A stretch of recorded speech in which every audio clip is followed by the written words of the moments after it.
आज हम सभी परम पावन नगरी अयोध्या में विराजमान हैं, जो राम जी की जन्मस्थली है। शास्त्रों में अयोध्या का बहुत महात्म्य बताया गया है। अयोध्या, मथुरा, माया, काशी, कांची, अवंतिका, पुरी, द्वारावती, गेया, सप्तैता मोक्षदायिका। अयोध्यापुरी 7 मोक्षपुरियों में अयोध्यापुरी का प्रथम स्थान है।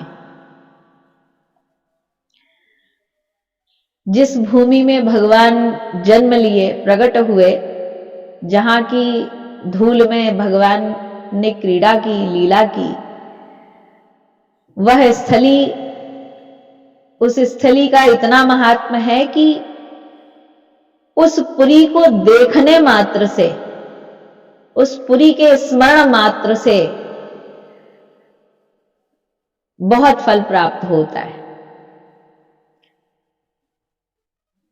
शास्त्रों ने कहा है, 60 वर्ष सहस्त्राणी भगीरथ्यावगाहनात्, अर्थात 60,000 वर्षों तक गंगा में स्नान करने का जो फल होता है, एक दिन नहीं, 60,000 वर्ष तक गंगा जी में स्नान करने का जो पुण्य फल होता है, तो 60 वर्ष सहस्त्राणी भगीरथ्यावगाहनात् तत्फलम संवाप्नोति दृष्ट्वा दाशरथीपुरम। वही फल केवल अयोध्या धाम का दर्शन करने मात्र से प्राप्त हो जाता है।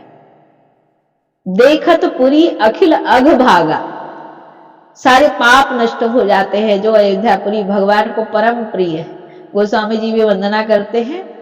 बंदौ अवधपुरी अति पावन, सरजू सरी करी कलुष न सावन। पावन तो बहुत सारी चीजें हैं, किंतु अयोध्यापुरी अति पावन है। अति पावन कहने का तात्पर्य कि यह पावन करने वाली है, यह दूसरों को भी पावन करने वाली है। स्वयं तो पावन है ही, लेकिन दूसरों को भी पावन करने की क्षमता है। और यहां प्रवाहित सरयू जी, जिनका एक नाम वासिष्ठजा भी है, जिनको नेत्रजा भी कहते हैं, जो भगवान के नेत्रों से प्रवाहित हुई, जिनको श्री वशिष्ठ जी लेकर के आए मानसर से, तो इसलिए वासिष्ठजा भी कहा जाता है, अर्थात वशिष्ठ जी की पुत्री है। तो यहां प्रवाहित सरयू जी के में स्नान करने का, सरयू जी को दर्शन करने का भी अमित फल है। सरयू अष्टक में कहते हैं कि सरयू जी में जो एक बार स्नान कर लेता है, आचमन कर लेता है, उसका फिर आवागमन नहीं होता, उसके सारे पाप ताप नष्ट हो जाते हैं। तो ऐसी अयोध्या, जहां प्रगट रूप में श्री सरयू जी के रूप में भगवान विराजमान है, और अयोध्या जी को साक्षात भगवान के रूप में ही अयोध्या जी को देखा जाता है, और यहाँ के निवासियों को जगन्नाथ जी की संज्ञा दी जाती है। तन निवासी जगन्नाथ सत्यम सत्यम वदाम्यहम्। तो ऐसी अयोध्यापुरी, जिसकी अमित महिमा है, जिसका नाम लेने मात्र से, जिसके दर्शन मात्र से सारे अघ समाप्त हो जाते हैं और जीव पावन होकर के भगवत प्राप्ति का अधिकारी बन जाता है, ऐसी अयोध्यापुरी में हम आज विराजमान हैं। और आज यह अवसर श्री रामलला, जहां श्री राम जन्मभूमि में आज विराजने वाले हैं, जिनकी प्राण प्रतिष्ठा का उपक्रम चल रहा है, ऐसे अवसर पर हम यहाँ लक्ष्मण किला में श्री सरयू जी के निकट, सरयू जी के तट पर हम विराजमान हैं। और हम सब आज 550 वर्षों के संघर्ष के बाद हम सब के लिए वह उत्सव का क्षण आया है, जब रामलला अपने मंदिर में विराजमान होंगे, प्रतिष्ठित होंगे। हम सब के लिए यह अवसर कितने आनंद का है, यह कहा नहीं जा सकता। हम सब के आनंद का कोई पारावार नहीं है। आज हमारे भगवान टेंट से निकल करके भव्य दिव्य मंदिर में विराजमान होंगे। उनके विराजमान होने की प्रतिष्ठा का कार्यक्रम चल रहा है, उपक्रम चल रहा है, और हम सब, पूरी अयोध्या, पूरा विश्व आनंद मना रहा है भगवान के। और हम सब सौभाग्यशाली हैं कि 6 दिसंबर से लेकर के और आज तक जब उसके लिए संघर्ष चला तब भी हम थे, और आज जब वह संघर्ष पूरा हो करके उस संघर्ष में हमें विजय प्राप्त हुई और आज यह निर्णय मिला कि भगवान आज विराजमान होंगे, तो उस क्षण तक, भगवान के प्रतिष्ठित होने तक आज हम उसके साक्षी बन रहे हैं। यह हम सबका परम सौभाग्य है। तो आइए हम सब मिल करके भगवान के इस प्राण प्रतिष्ठा महोत्सव को अपने अपने घरों में, सब जगह भगवान का वास है, हम ऐसा माने कि राम हर जगह विराजमान है और आज राम जी प्रतिष्ठित हो रहे हैं, यह मान करके सब अपने अपने घरों में भगवान का उत्सव मनाएं, आनंद मनाएं। जय सिया राम। उत्सव किस तरह से मनाना चाहिए अभी का जो समय है, इस समय में थोड़ा इस पर भी आप कुछ चर्चा कर दीजिए। वैष्णव जन जो रामोपासक हैं, जो कृष्णोपासक हैं, जो विष्णु के उपासक हैं, उन्हें वैष्णव कहते हैं। तो वैष्णव जन उत्सव प्रिय होते हैं। वो अपने आचार्यों के, अपने भगवान के उत्सव समय समय पर मनाते रहते हैं। उत्सव प्रिय वैष्णवों को कहा गया। तो वैष्णव भक्त और भागवत दोनों का उत्सव मनाते हैं। तो आज भगवत उत्सव का समय आया है। राम जी मंदिर में प्रतिष्ठित हो रहे हैं, तो यह हम सब के लिए परम आनंद का विषय है। और इस आनंद में अपने आनंद का प्रकटीकरण हम तरह तरह से करते हैं। भगवान की बधाई के गीत गा करके, तरह तरह की मिठाइयां और व्यंजन बना करके, नाच गा करके हम तरह तरह के उत्सव से अपने मन के आनंद को हम प्रकट करते हैं।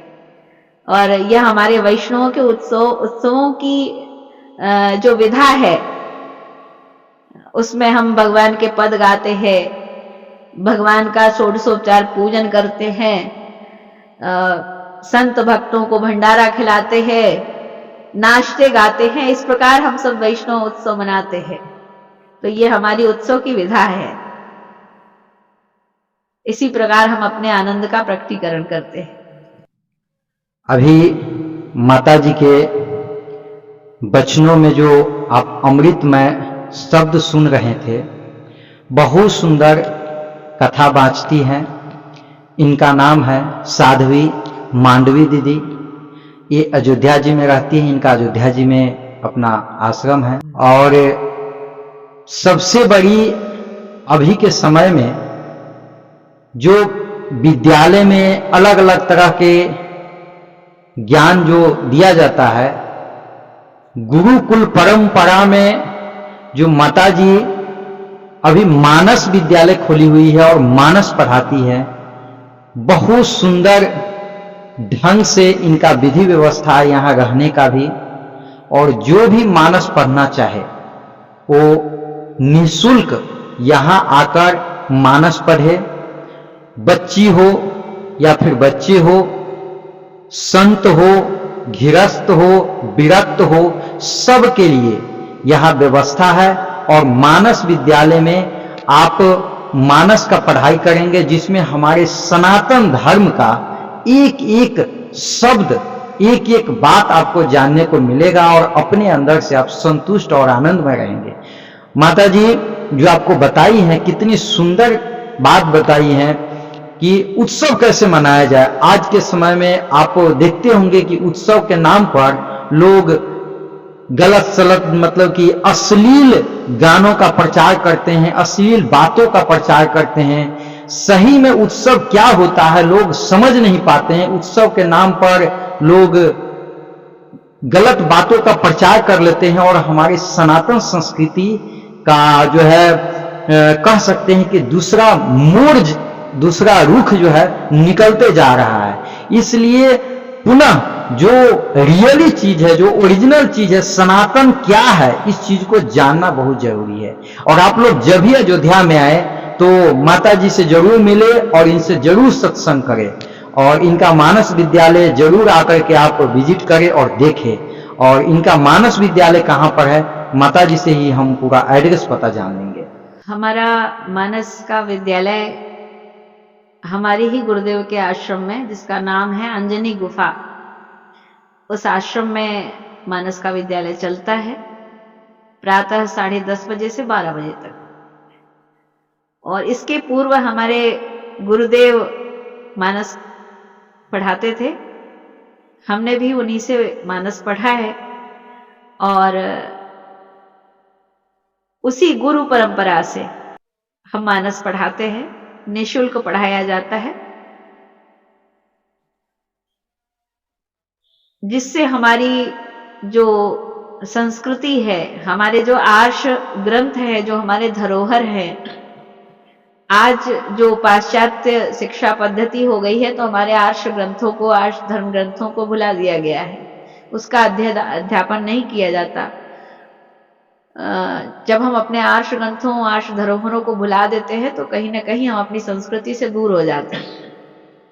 तो एक प्रकार से शास्त्रों का अध्ययन, अध्यापन यह अनिवार्य जीवन में होना चाहिए। कुछ क्षण हम शास्त्रों का अध्ययन हमें जरूर करना चाहिए, जिससे हमें अपनी संस्कृति का ज्ञान, अपनी सनातनता का ज्ञान, अपनी धरोहरों का ज्ञान, अपनी परंपरा का ज्ञान हमें हो और हम उसके रक्षण के लिए, उसके वर्धन के लिए सतत प्रयासरत हों।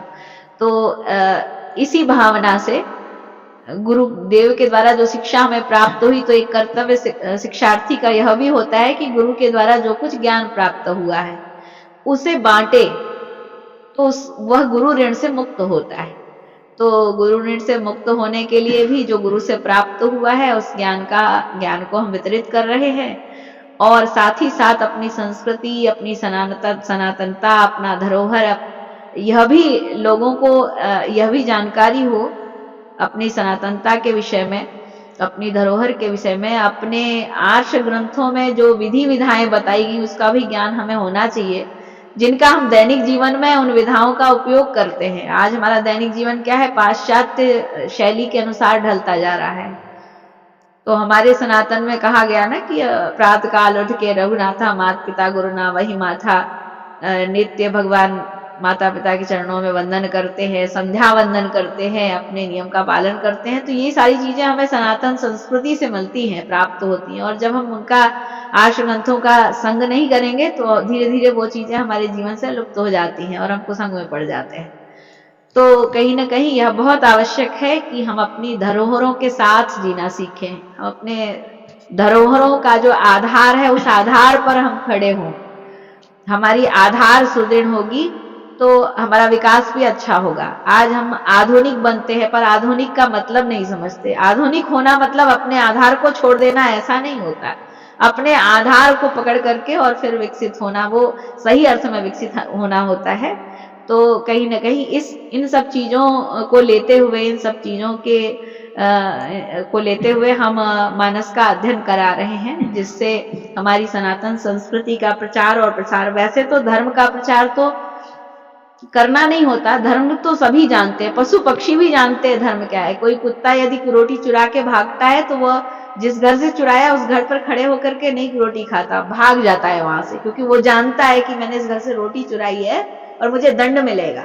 तो कहीं ना कहीं वह यह भी जानता है कि चोरी करना गलत बात है और मुझे दंड दिया जाएगा, तो भाग जाता है। इसका तात्पर्य कि पशु पक्षी भी धर्म को जानते हैं। धर्म का प्रचार प्रसार करने की आवश्यकता नहीं है, धर्म को जीवन में उतारने की आवश्यकता है। और वही उतारने की विधि हमें राम जी के चरित्र से प्रेरणा मिलती है, रामचरितमानस से मिलती है, श्रीमद् भागवत से मिलती है, भगवान कृष्ण आदि जितने भी हमारे आराध्य हैं उनके जीवन से मिलती है। तो उनका जीवन हम कैसे जानेंगे, कैसे समझेंगे? जब उनका चरित्र हम पढ़ेंगे, सुनेंगे, तभी जान पाएंगे। जब तक हम आर्ष ग्रंथों का संग नहीं करेंगे तब तक हम उनके जीवन चरित्र से परिचित नहीं होंगे और हम प्रेरणा कैसे ले पाएंगे। इसलिए हमें अपने धर्म ग्रंथों से जुड़ना चाहिए, अपने आराध्य के जीवन चरित्र के विषय में हमें चर्चा करनी चाहिए, सुनना चाहिए, उनके विषय में गाना चाहिए, जिससे कहने और सुनने से उनका चरित्र भी कहीं ना कहीं हमें प्रभावित करता है और हम जीवन में वैसा बनने का प्रयास करते हैं। तो यह रामकृष्ण की धरा है। यहाँ का तो एक बच्चा बच्चा राम है और एक बालिका सीता है। तो हरबाला देवी की प्रतिमा बच्चा बच्चा राम है। यह तो यहाँ की संस्कृति और पूरी विरासत है। तो हम अपनी संस्कृति विरासत से दूर ना हो, उससे जुड़े रहें और उसके अनुसार अपना जीवन यापन, अपनी जीवन शैली बनाएं। इसलिए हमें आर्ष ग्रंथों से जुड़े रहना होगा। और यही सब लक्ष्य लेकर के हम मानस का अध्ययन करा रहे हैं। चलिए, जय जय श्री सीताराम। आप मेरे चैनल से जुड़े रहिए, इसी तरह आपको बहुत सारे सत्संग सुनने को मिलेंगे, संत महापुरुषों का दर्शन होता रहेगा और अयोध्या जी के जितने भी मुख्य जगह है वो सब मेरे चैनल के माध्यम से आपको देखने को मिलता रहेगा। जय जय सिया राम।